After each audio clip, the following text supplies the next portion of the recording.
नमस्कार, स्वागत है आप सभी का। मैं हूं हिमांशु और आप देख रहे हैं हलचल इंडिया। बेबाक खबर तेज असर। आइए नजर डालते हैं आज की खबरों पर। मुजफ्फरनगर जनपद के चरथावल विकास खंड में विकसित भारत संकल्प यात्रा के गांव अकबरगढ़ पहुंचने पर ग्रामीणों के द्वारा भव्य स्वागत किया गया। गांव में विद्यालय में आयोजित कार्यक्रम में मुख्य अतिथि राज्य मंत्री कपिल देव अग्रवाल ने कहा कि प्रधानमंत्री नरेंद्र मोदी ने देश को विकास के पथ पर आगे बढ़ाने का काम किया है। संकल्प यात्रा का उद्देश्य भारत को विकसित देश बनाना है। उन्होंने कहा कि पूरे भारत में विकसित भारत संकल्प यात्राएं आयोजित की जा रही हैं। उन्होंने केंद्र सरकार की जन कल्याणकारी योजनाओं के बारे में बताया और कहा कि प्रधानमंत्री नरेंद्र मोदी ने देश को विकास के पथ पर आगे बढ़ाने का कार्य किया है। उन्होंने कहा कि सरकार हमेशा हर वर्ग के साथ रही है और सबका साथ सबका विकास पर सबका विश्वास की नीति पर चल रही है। उन्होंने कहा कि योजनाओं का लाभ हर वर्ग तक पहुँचाया जा रहा है और सरकार में किसी के साथ भेदभाव नहीं किया जा रहा। जनता केंद्र सरकार की विकासात्मक नीति के आधार पर ही मोदी जी को वोट देगी। उन्होंने कहा कि उन्हें पूरा विश्वास है कि 2024 में मोदी जी पुनः प्रधानमंत्री बनेंगे। कार्यक्रम के अंत में प्रभारी मंत्री द्वारा योजनाओं के लाभार्थियों को प्रमाण पत्र का वितरण किया गया। इससे पूर्व कार्यक्रम में पहुंचने पर राज्य मंत्री कपिल देव अग्रवाल का भाजपा नेताओं व बीडीओ सुश्री मैत्री रस्तोगी के द्वारा बुके भेंट कर स्वागत किया गया। इस मौके पर एसडीएम सदर परमानंद झा, बीडीओ मैत्री रस्तोगी, एडीओ कमल कुमार, सपना कश्यप, चरथावल ब्लॉक प्रमुख अक्षय पुंडीर, मंडल अध्यक्ष मनीष गर्ग, विकास आर्य, सचिव खुर्शीद आलम आदि मौजूद रहे।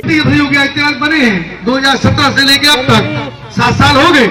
सब महिलाएं बैठी, बेटा ही बैठी है। 7 साल में कुछ महिलाएं, कुछ बेटियां थोड़ी बड़ी हो गई होंगी, 7 साल पहले छोटी होंगी। जब कॉलेज जाती हो, बाजार जाती हो, मुजफ्फरनगर जाती हो, थाना भवन जाती हो, चरथावल जाती हो, गुंडागर्दी होती थी कि नहीं होती? जरा बताओ हाथ उठा के। होती थी गुंडागर्दी? टांगे में बैठते थे तो गुंडागर्दी, बस में चढ़ गए तो लोग गोली मारते थे। अभी नहीं।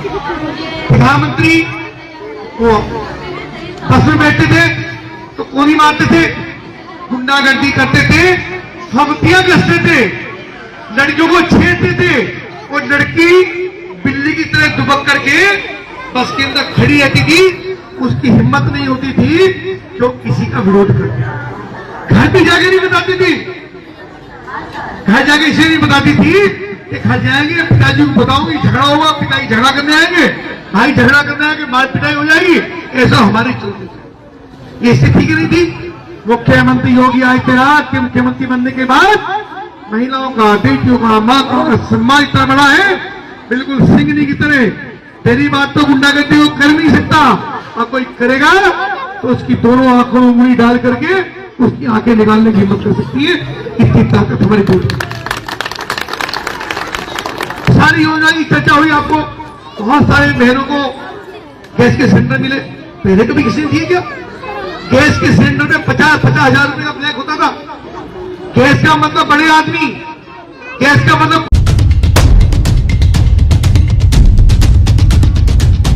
मुजफ्फरनगर जनपद के चरथावल विकासखंड क्षेत्र के कोऑपरेटिव बैंक की 82 शाखा के प्रबंधक व कर्मचारियों द्वारा फर्जी तरीके से किसानों के खातों से लाखों रुपए को निकालने का आरोप लगाते हुए भारतीय किसान यूनियन के नेता विकास शर्मा पीड़ितों के साथ पहुंचे और शाखा प्रबंधक से इस मामले की जानकारी ली। मामले का समाधान न होने पर आक्रोशित पीड़ित किसानों ने बाकी नेता के नेतृत्व में बैंक के गेट का ताला लगाकर अधिकारी को मौके पर बुलाने की मांग की। समाधान न होने पर किसानों ने समस्या का समाधान न होने तक बैंक के बाहर धरना देकर बैठ गए। भारतीय किसान यूनियन के नेता विकास शर्मा ने बताया कि उन्हें किसान महिपाल पुत्र राजाराम निवासी हरना की और राजेंद्र पुत्र वीर सिंह व पवन पुत्र चंद्रभान निवासी गण रोनी हरजीपुर द्वारा कोऑपरेटिव बैंक में धांधली की शिकायत की गई थी। उन्होंने बताया कि किसान महिपाल के खाते से 1,36,000, राजेंद्र के खाते से 2,60,000 और पवन के खाते से 3 लाख रुपए बिना सहमति के फर्जी तरीके से निकाल लिए गए हैं। खाते से रुपए निकाले जाने का फोन पर मैसेज आने पर किसानों के होश फाख्ता हो गए और वह इसकी जानकारी के लिए बैंक प्रबंधक से मिले, लेकिन शाखा प्रबंधक ने कोई संतोषजनक जवाब नहीं दिया। हताश किसानों ने भारतीय किसान यूनियन के नेता को बैंक द्वारा फर्जी तरीके से निकाले गए रुपयों की शिकायत की। किसानों की शिकायत पर वह शाखा प्रबंधक से मिले, लेकिन वह कोई संतोषजनक जवाब न देने के कारण किसानों ने बैंक का ताला लगाकर धरना शुरू कर दिया। किसानों का आरोप है कि बैंक कर्मचारियों की मिलीभगत के कारण किसानों के साथ धांधली की जा रही है। उन्होंने चेतावनी दी थी कि जब तक समस्या का समाधान नहीं होगा तब तक धरना दिया जाएगा। विकास शर्मा ने बताया कि बैंक कर्मचारियों के द्वारा अनेक किसानों के खातों से समिति से किसान क्रेडिट कार्ड के रूप में लिए गए ऋण के लाखों रुपए को फर्जी रूप से निकाल लिया गया है। बैंक पर तालाबंदी की सूचना पर धरना स्थल पर पहुंचे डीजीएम विश्व वर्मा, एडीसीओ शोभाराम शर्मा ने किसानों को 1 सप्ताह में जांच कर किसानों की समस्या का निस्तारण कराने का आश्वासन देकर धरना समाप्त कराया। वक्त हो चला है आपसे विदा लेने का। कल फिर होंगे हाजिर कुछ नई और ताजा खबरों के साथ। तब तक के लिए दीजिए हमें इजाजत। नमस्कार। देखते रहिए हलचल इंडिया,